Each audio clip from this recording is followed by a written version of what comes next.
السلام عليكم ورحمة الله وبركاته. اللهم صل وسلم وبارك على سيدنا محمد. ازيكم حبايبي؟ عاملين ايه النهارده؟ بقى جايلكم فيديو جديد، يا رب ينول اعجابكم. اول حاجه بقى زي ما انتم شايفين انا جبت الحاجه بتاعتي، فحبيت اشارككم الفيديو معايا النهارده. اول حاجه بقى رحنا هناك بقى ولمينا الحاجه بتاعتنا اللي في الكراتين واللي في الشنط، وفكنا بقى الخشب زي ما انتم شايفين. عشان بقى ننصب بقى، عشان بقى دخلت الشتا وكده ارتب بقى الشقة معاكم قبل الشتا بقى، ونعمل روتينات حلوة كده. واللي لسه بقى جديد معايا في القناة يا ريت بقى ينزل يعمل اشتراك اللي بالاحمر تحت الفيديو ويفعل زر الجرس ويختار الكل عشان كل فيديو توصلكم، ونبقى عيلة كبيرة كده مع بعض. ربنا يخليكم ليا ويديمكم نعمة في حياتي. واحب اشكر كل اخواتي وحبايبي اللي بينزلوا كده يكتبوا لي كلام حلو وايجابي. ربنا يخليكم ليا ويديمكم نعمة في حياتي يا رب، ما تحرمش منكم ابدا. وربنا يجازيكم عني بالخير والكلام الحلو الايجابي اللي انتوا بتقولوهولي. زي ما انتم شايفين بقى ده كده المطبخ اهوت. طبعا بقى دي حاجة الخزين هنيجي برضو نرتبها مع بعض. كل حاجة بقى متكومة كده مع بعضها. والجردل دوت حاطة فيه الصيني عشان ما يكسرش مشيالة وكده.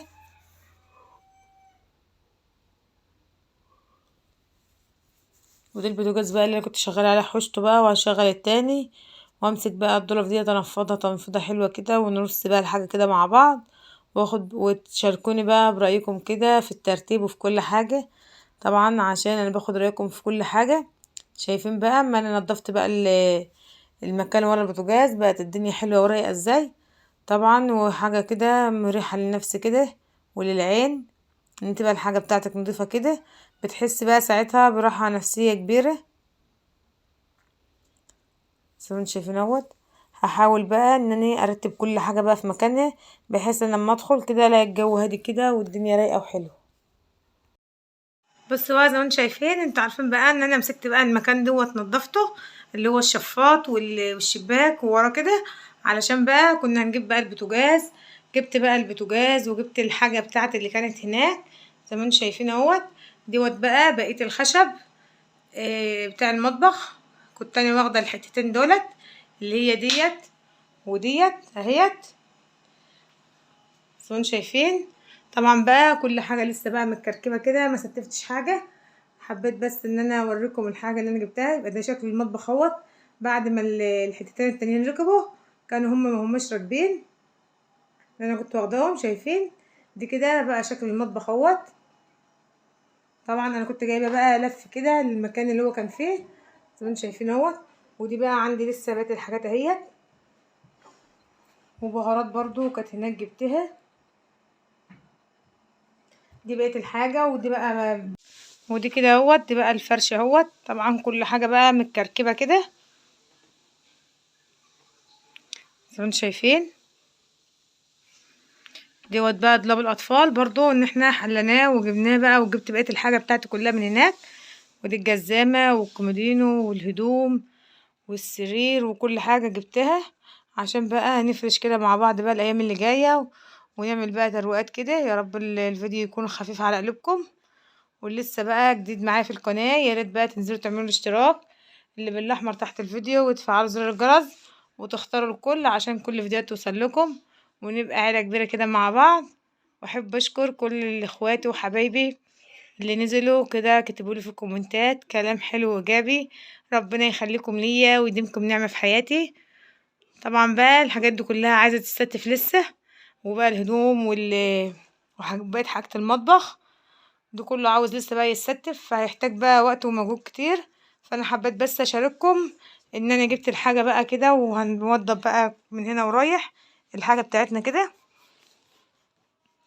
طبعا في حاجات هنا هي اتجرحت بس مش مشكله بقى، هنقدر ان احنا نعالجها. دي برضو خشب اهوت. ودي ظهر الدولاب والارضيه بتاعته. وعندي برضو هدوم هنا اهيت، والشاشه جبناها وركبناها بس لسه بقى ما وصلنالهاش السلك. ودي برضو هدوم بتهيألي ديت جايه من الشنط.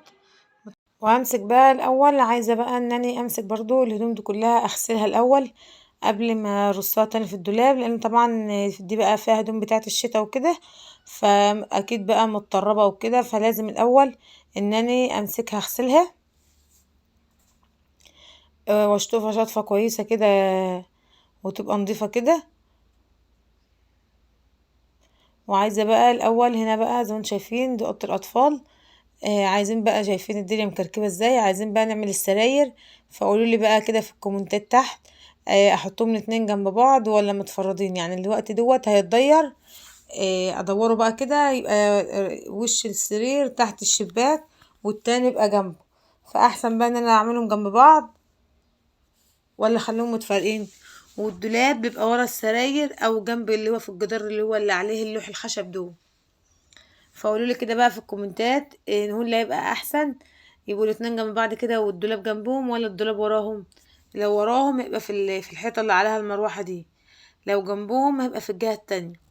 فقولوا لي بقى كده في الكومنتات نقول اللي هيبقى احسن. وطبعا بقى هطلع السفرة بره، وهكون بقى اما انصب الاوضه ما عادش بقى يبقى عندي حاجه بره في الصاله، لان طبعا ده كله خشب الاوضه اللي هو الدولاب والسرير وكده. ساعه ما اطلعه بره، ساعه ما اطلعه وانصبه في الاوضه ما عادش هيبقى حاجه عندي بره في الصاله. فهطلع بقى السفره كده وانصبها، او ان انا الماه الاتنين يعني عادي، مش هتفرق معايا كتير. زي ما انتم شايفين اهوت. طبعا الدنيا مكركبه على الاخر، وكميه بقى تربه ما اقولكوش بقى. طبعا بقى في حاجات كتير اتبهدلت برضو من الشيالة والحط وكده، بس يلا قدر الله ما شاء فعل. نصيبنا كده بقى، ما بنقولش الا الحمد لله. يلا اللي وصل معايا بقى في الفيديو لغايه دلوقتي ينزل بقى يحط اللايك ويكتب لي كومنت حلو كده ايجابي، كلام ايجابي كده اللي هو بيحفزني ان انا اقوم واعمل لكم فيديوهات كتير. زي ما انتم شايفين بقى الجزامه هجيبها هنا جنب دخلة الباب، وكومودين الاوضه يخش، هتبقى الصاله بقى عندي فاضيه. وان شاء الله في اقرب وقت هنجد بقى الركن ديت.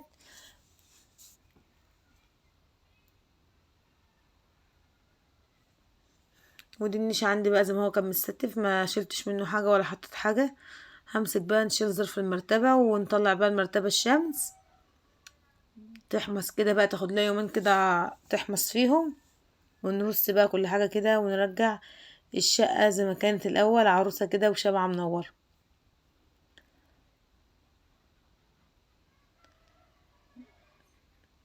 بحب اشكر كل اخواتي وحبايبي اللي بيدخلوا كده ويعملوا اشتراك ويفعلوا زر الجرس ويكتبوا لي كلام حلو كده. ربنا يخليكم ليا ويديمكم نعمة في حياتي.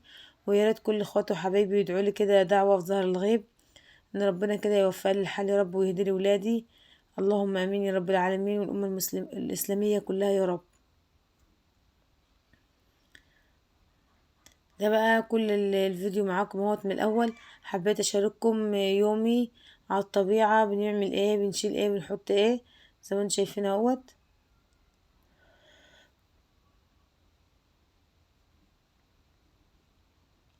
ويبقى النهاردة كده بقى الفيديو خلص معاكم، اشوفكم فيديو جديد احلى واحلى، مع السلامة.